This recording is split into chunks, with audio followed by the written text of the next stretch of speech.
Saludos amigos, esta semana está jugando un momento 3DS y bueno, teníamos tiempo que no hacíamos un programa de esta semana con Albert, videojuegos con el formato tradicional, digamos, aquel que se estableció desde un inicio, con todas las cosas que han ido ocurriendo. Así que bueno, esta semana intentaré regresar un poquito al esquema tradicional con juegos retro o la aventura y bueno, lo que estoy jugando durante la semana, así como las noticias. Así que damos inicio a esta semana con Albert. Bien, la primera noticia que quiero comentar es la de Microsoft. Microsoft dio vuelta a su política, regresó completamente y cambió todo lo que había establecido inicialmente, que recordarán que eran el DRM y el siempre online para la consola. Ahora bien, yo siempre me mostré negativo ante la política de Microsoft, nunca la apoyé y bueno, hasta ahora no la apoyo a pesar de que cambió, en el sentido de que Microsoft ya se hizo mucho daño con lo que hizo. Creo que inicialmente podría haber vendido mucho más. Creo que ahora no va a vender tanto. Sin embargo, al haber cambiado sus políticas, haber eliminado el siempre online, el DRM y el hecho de que la consola sea sin bloqueo regional, pues le va a hacer ganar a algunas de las personas que se molestaron y decidieron pasar a PlayStation 4. Pero no creo que vaya a vender la misma proporción que lo hubiese hecho inicialmente. Sin embargo, la única cosa que quiero decir desde aquí a esto es que si Microsoft había dicho que su política y que lo que estaba estableciendo tenía muchos beneficios y que eso era el futuro y que ellos no estaban corriendo, digamos, no era una carrera de los 100 metros, sino un maratón.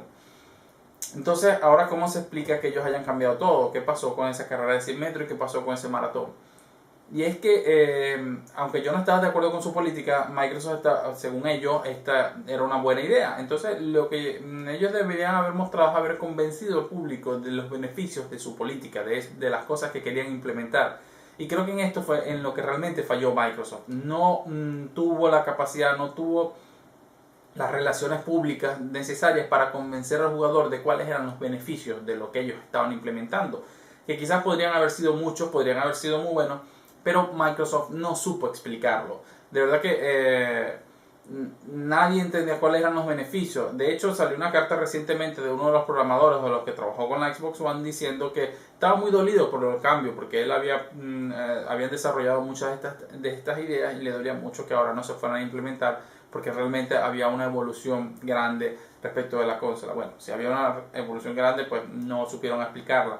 Pero una de las cosas que dijo y que me resulta muy gracioso es que teníamos la opción, y se había nombrado el hecho de que los juegos que tú comprabas podías compartirlos con 10 personas de tu familia, que tú agregabas en una lista y decías, estos son mi familia. De manera que esas personas tenían disponible el juego. Entonces muchos habían pensado ya, bueno, uno de mi familia lo compra y los otros 10 los podemos jugar, otro se compra otro juego y en teoría podemos tener muchos juegos y cada uno paga por uno o entre todos compramos uno. Y bueno, eso se había dicho, ¿no? Y yo decía, como no tengo mucha familia, o soy el único de mi familia que se dedica a los videojuegos, entonces pues no me ha cambiado mucho. Pero lo cierto es que comenta este programador o este desarrollador que en realidad no era ni siquiera así. Era como que los demás tenían acceso a tu librería de juegos, pero en una especie de demostración, de demo, de una hora o algo. Entonces, como sigo diciendo, una de las cosas de este desarrollador es que él se quejaba justamente de que Microsoft no supo explicar los beneficios. Sin embargo, él viene y también explica esto, y entonces yo creo que explicando esto, más que haber logrado que la gente se emocionara, la gente ahora está diciendo, menos mal que lo quitaste, porque me parece una tomadura de pelo. Así que bueno, no sé, desde ese punto de vista, creo que muchos estarán contentos que Microsoft haya cambiado su política. Yo creo que es mejor, pero bueno, esperemos y veamos qué ocurre. Yo por ahora la única consola que tengo en pre-order es la PlayStation 4 y la Xbox One, pues esperaré un poco a ver cómo se desarrolla todo el asunto, porque la cosa que me tira para atrás, uno es el precio y segundo tener Kinect. No es algo que me interese en lo absoluto el Kinect, debo decir. Así que bueno, eso es la noticia esta semana de Microsoft. La segunda noticia corta y que comentaremos brevemente, bueno, es lo que dice Ubisoft y Electronic Arts a Wii. Si quieres vender más, si quieres que hagamos más juegos para tu consola, tienes que vender más consolas.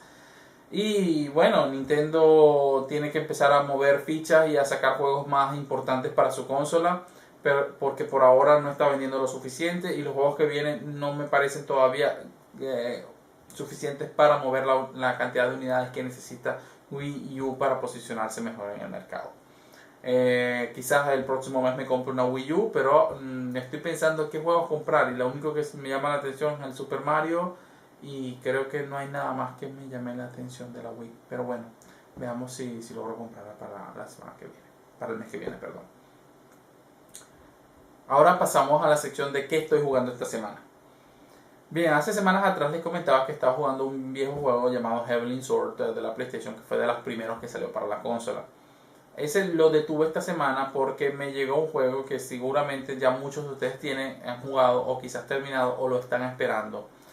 Y bueno, es un juego de una casa desarrolladora que sigo desde la PlayStation 1, que me gusta mucho como casa desarrolladora y que ha hecho muchos buenos juegos. Y bueno, creo que no necesita presentación este juego ni la casa desarrolladora. The Last of Us, creado por Naughty Dog, creadores de Crash Bandicoot y Uncharted. Y bueno, decir, ¿qué se puede decir de Last of Us que no haya sido ya dicho? Lo primero es que es uno de los juegos con una de las puntuaciones más altas de los últimos tiempos, que ha obtenido 10 en la gran mayoría de revistas especializadas, incluida IGN, que le dio 10 en todos los aspectos. Y es que honestamente se lo merece. The Last of Us gráficamente es de verdad una obra de arte, es una cosa increíble de ver. Los gráficos no parecen de PlayStation 3. Honestamente, creo que Naughty ha logrado exprimir la PlayStation 3 a niveles impensables. La calidad de los gráficos está más allá incluso de Uncharted 3. Las sombras, la texturización, las emociones, los gestos faciales son de verdad impresionantes. Pero todos sabemos que la gráfica no hace a un juego. Así que mucho gráfico no hubiera solo logrado el efecto que ha tenido en la prensa y que ha tenido en mí este juego. Y es que, bueno, el sistema jugable es una especie de survival action, es como es como un Resident Evil de la vieja usanza, pero modernizado en el estilo de cómo se maneja el personaje. No es como el tanque que gira en su eje, pero sí tiene mucho de survival en el sentido que tienes que cuidarte, que ir sigiloso, que tienes pocas municiones, no tienes mucha energía. Y es action porque combina un poco la parte de Uncharted cuando debes atacar a enemigos y disparas de lejos, etc. Pero tiene un toque más personal. Lo que realmente hace diferente a este juego es la presentación, desde mi punto de vista, y la historia. La presentación no me refiero a los gráficos, sino a la puesta en escena. Miren,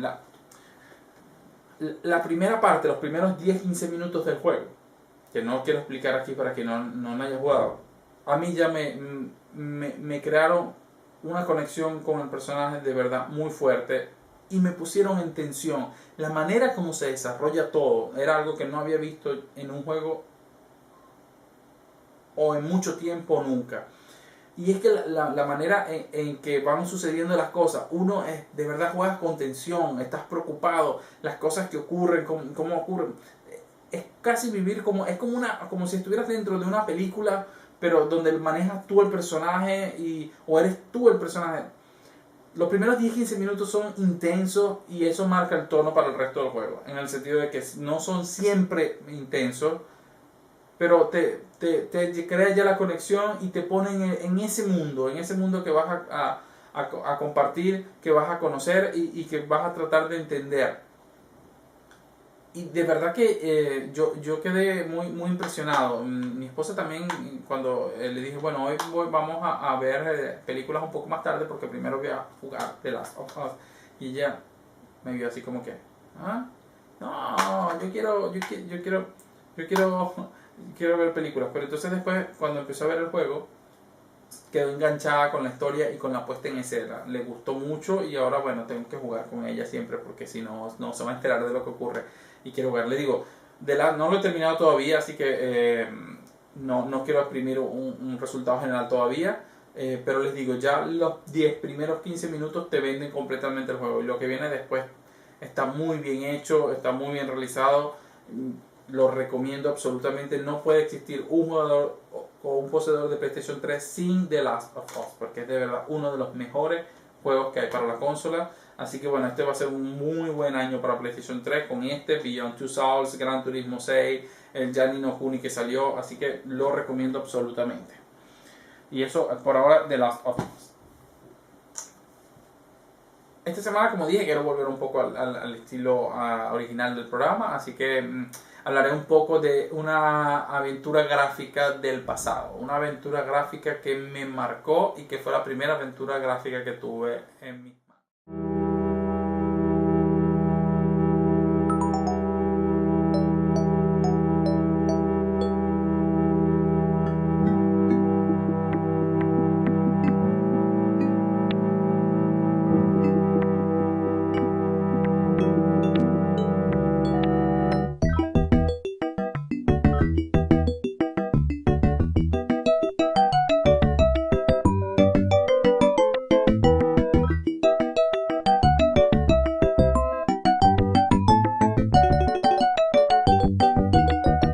Estoy hablando de no otro sino Monkey Island 1, la versión EGA, además, la versión a 16 colores, no era ni siquiera la versión VGA con todos los gráficos, con voces, etc.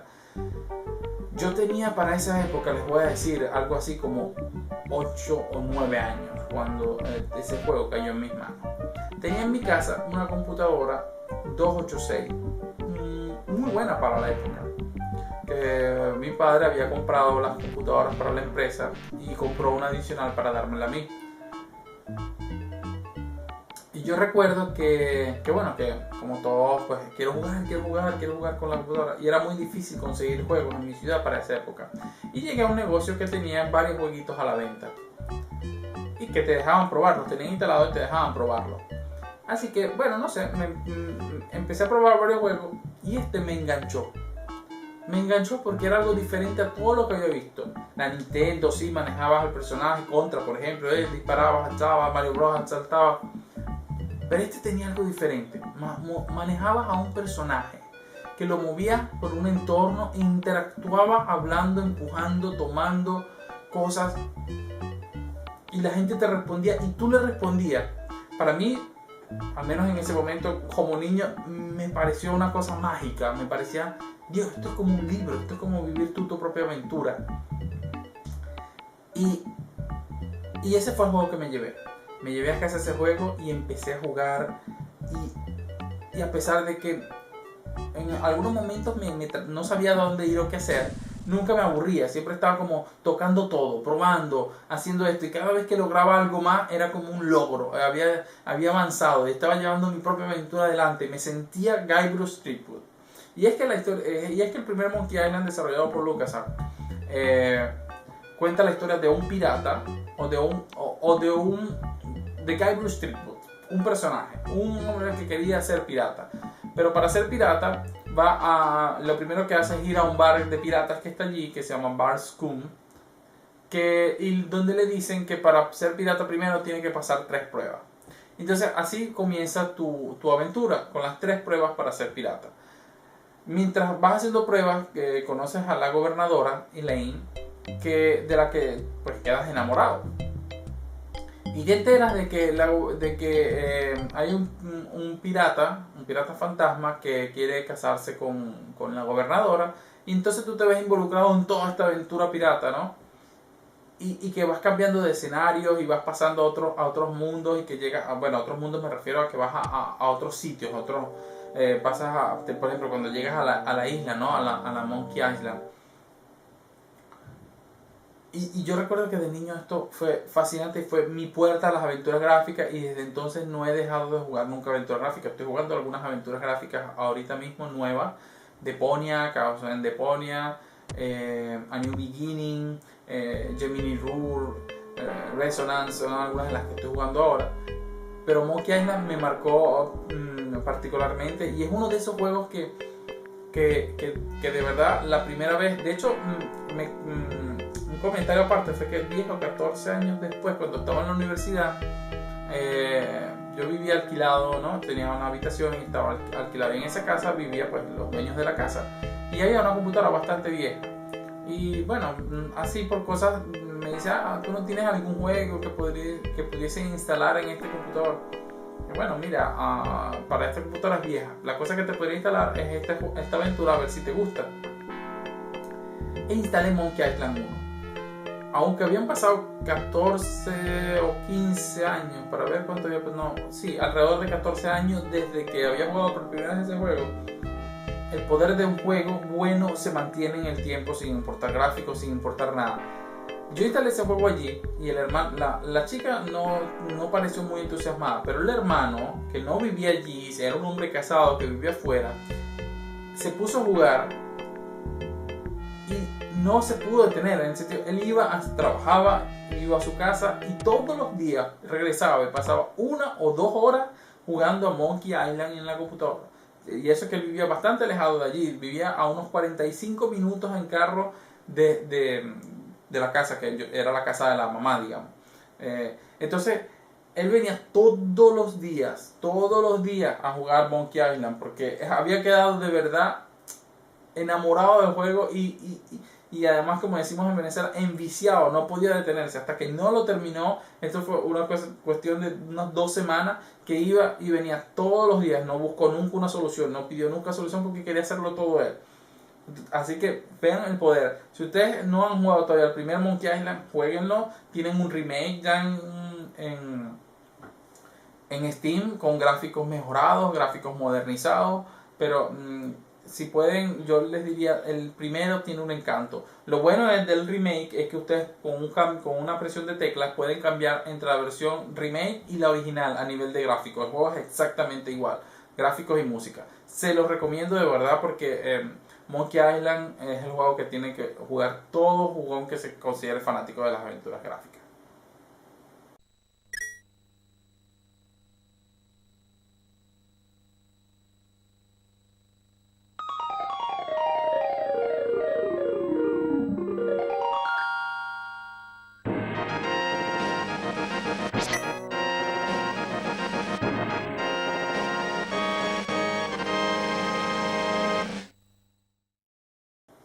Por último, el juego retro de esta semana, bueno, es un juego que quiero regresar a la Super Nintendo, porque es una de las consolas que más satisfacciones me dio a mí en su época. De verdad fue una consola con la que pasé mucho tiempo, jugué muchos de sus mejores juegos cuando salieron. Algunos otros me ha tocado jugarlo con emulador más recientemente, pero tuve mucho.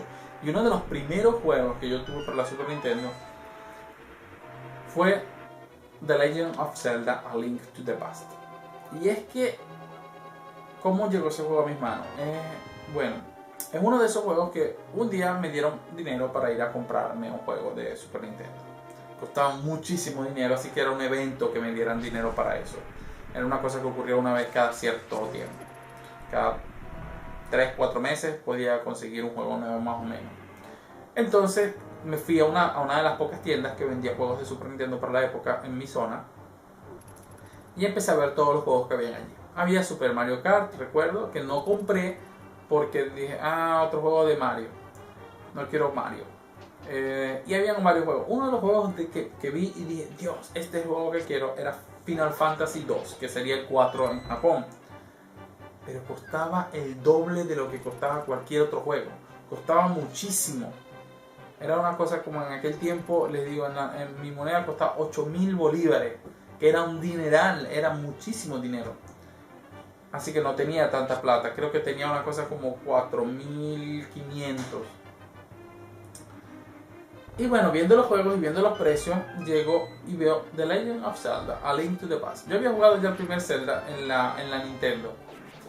Y bueno, dije, pero el problema del primer Zelda fue que nunca llegué a entenderlo completamente. Era muy niño cuando eso, y hubo cosas que no entendí. Y dije, bueno, no fue un juego del que quedé enamorado a primera vista del primer Zelda. Sí, sé que un error grandísimo. Luego lo tuve. De hecho, tuve el cartucho dorado, que ya no tengo por mala suerte. El asunto fue que, bueno, este juego Zelda costaba una cosa como 4.000, por lo que ese sí podía comprarlo. Y bueno, tuve suerte con este y me quedaron como 500 que utilicé para cosas, para comprar cosas varias. Lo cierto es que compré el juego y llegué a casa y empecé mi aventura. Miren, no tengo palabras para describir a alguien de 13 años, creo haber tenido para ese tiempo, jugando Zelda. Lo llegué a terminar tantas veces que lo llegué incluso a terminar sin salvar o morir ni una sola vez. porque dije, tengo que terminarlo de todas las maneras posibles. Y esa vez que lo terminé sin salvar ni morir una sola vez, además encontrando absolutamente todas las piezas de corazón. Y es que ese Zelda, de verdad, miren, era un juego inmenso. Los gráficos habían regresado, los gráficos eran mucho mejor respecto de la versión de Nintendo. Además la vista era desde arriba, como había sido el primero en vez del segundo. Y además tenías todo este mundo por explorar que a cierto punto se convertía, se duplicaba, porque podías viajar entre mundos, entre el mundo de la luz y el mundo de la oscuridad. Entonces en el momento que tú cambiabas de mundo de luz y mundo de oscuridad, y era un elemento que tenías que usar para conseguir muchas cosas, el mundo era prácticamente el doble, porque tenía todo este nuevo nivel para explorar. La música era fantástica, te sentías en una aventura, el personaje, y la cosa es que, bueno, en esa época no sabía mucho de inglés, así que todo lo hacía sin entender qué estaba haciendo, al menos al nivel de historia. Solamente sabía que él era Link y basta, no tenía ni idea de lo que se me decía ni nada, así que, bueno, jugaba y exploraba por mi cuenta y no porque entendía lo que se me estaba diciendo. Entonces, A Link to the Past es uno de los mejores juegos de Zelda que yo he jugado, y creo que sigue siendo un referente de la Super Nintendo. Es una aventura enorme con unos gráficos excelentes, donde se introdujo por primera vez la ocarina, que era esto que él utilizaba para moverse entre diferentes puntos del mapa. Luego tenías el espejo mágico que te transformaba entre el mundo de la luz y el mundo de la oscuridad. Y bueno, había una cantidad de secretos y cosas ocultas en este juego que incluso podías terminar el juego sin conseguir algunas de ellas. Y algunas de ellas estaban, me recuerdo que no sé si era la vara de la luz o no, del hielo, si era del hielo y del fuego. Había una de las dos que no estaba ni siquiera en uno de los calabozos, sino que estaba por fuera, tenías que colocar una bomba y conseguirla. Entonces, si no tenías eso, uno de los jefes no podías matarlo, porque no tenías este implemento que no te daban en uno de los calabozos, sino que estaba por fuera, de manera que tenías de verdad que investigar. Luego conseguías, por ejemplo, las chapaletas para poder nadar, o conseguías el gancho, el que te permitía pasar de un punto a otro, el boomerang, o cuando ibas al bosque y por fin podías sacar la espada nueva. Mira, fue una aventura espectalar, fue de verdad una de esos juegos que te marcan y se quedan contigo para siempre, y que cada vez que escuchas esa música o ves a la Trifuerza, que eran los 3 triángulos que venían y se armaban en el centro de la pantalla, y te recuerda esa música, te llega la nostalgia de haber tenido la oportunidad de jugar un juego de este calibre en el momento de su salida.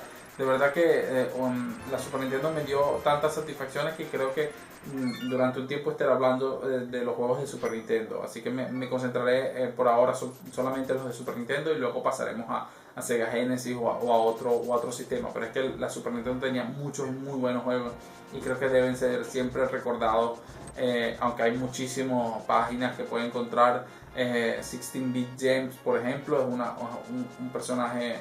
Es una serie de videos muy interesantes que hablan siempre de estas joyas de los 16 bits, y está muy bien explicado, solo que está en inglés. Pero hace un muy buen trabajo explicando la historia, quienes estaban detrás. Yo lo que intento es hacer algo distinto, y es contarles mi experiencia con respecto a los juegos que jugué y cómo los recuerdo, porque me parece un poco más auténtico así. No es que y además que ya como les dije, hay muchas otras series dedicadas a explicar la historia, quiénes los crearon, el tiempo que salió, las ventas y todo lo que hizo. Entonces, bueno, la parte técnica y la parte histórica de esto está muy bien explicada en internet. Yo lo que quiero es transmitirles a ustedes lo que los juegos me transmitieron a mí en un momento. Por eso es que trato de no entrar en detalles técnicos, sino de experiencia, de lo que recuerdo de un juego. Porque creo que esto es lo que hace que después quieras jugar un juego. Cuando yo te digo, mira, este juego vale la pena, este juego fue muy bueno. Entonces quizás tú quieras jugar, en vez de si yo te explico que por qué el juego fue muy bueno, otro basado en la experiencia de otros o en la parte histórica, no transmite lo mismo.